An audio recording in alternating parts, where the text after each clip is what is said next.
मित्रांनो, आत्ताच काही वेळांपूर्वी एक शॉकिंग बातमी आलेली आहे. ती म्हणजेच आपल्या बिग बॉस मराठीचा सीझन 3 होता. त्याचा जो उपविजेता होता म्हणजे जो रनर अप होता, जय दुधाणे यांना अटक करण्यात आलेली आहे. अत्यंत मोठी बातमी ही सिनेसृष्टीतून आपल्या सगळ्यांना ऐकायला मिळालीच असेल. तर त्यामागचं कारण काय किंवा अथवा जय दुधाणे कोण आहे? हा तर खूप जणांना पहिले प्रश्न पडला असेल. ज्यांना कोणाला माहिती नसेल, वरती आय बटनवर आपण त्यांची बायोग्राफी बनवली आहे. 3 वर्षांआधीच त्यांच्या संपूर्ण परिवाराविषयी बायोग्राफी बनवली आहे. ती बघण्यासाठी वरती आय बटनवर मी दिलेली आहे. तिथे जाऊन तुम्ही बघू शकतात.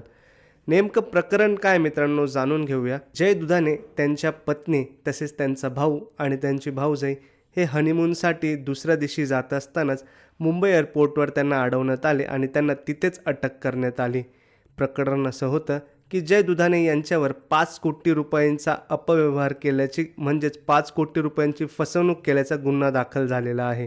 विषय असा आलेला आहे मित्रांनो की जय दुधाणे यांच्याकडे एक दुकान होतं.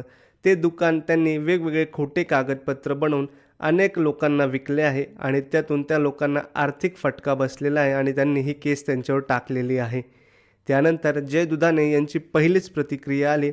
जय दुधाणे म्हटले की माझे वडील गेले, मी माझ्या वडिलांची जागा घेतलेली आहे आणि त्यानंतर माझेच काही माझ्यावर उलटले. परंतु मी सत्याच्या बाजूने आहे. मी, माझी बायको, माझी भाऊजाई आणि माझा भाऊ आम्ही बाहेर चाललेलो होतो हनीमूनला. पोलिसांनी मला अडवलं आणि सांगितलं असा-असा गुन्हा दाखल झाला आहे. मी कुठल्याही प्रकारचं तोंड देखील लपवलेलं नाही, कारण मला माहीत आहे की माझी बाजू ही सत्याची आहे आणि जे कोणी म्हणतायत की दुकानाचं प्रकरण आहे, 5 कोटींचं प्रकरण आहे, ज्यांच्या कोणाकडे पुरावे असतील त्यांनी पुढं यावं. मी सत्याच्या बाजूनी आहे आणि माझा कायद्यावर पूर्ण विश्वास आहे, असं जय दुधाणे म्हणाले.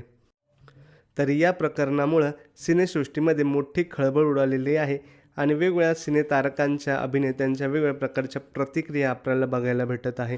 नेमकं हे प्रकरण कुठं वळण घेतं आणि सत्य काय आहे, लवकरच आपल्या सगळ्यांच्या समोर येईल.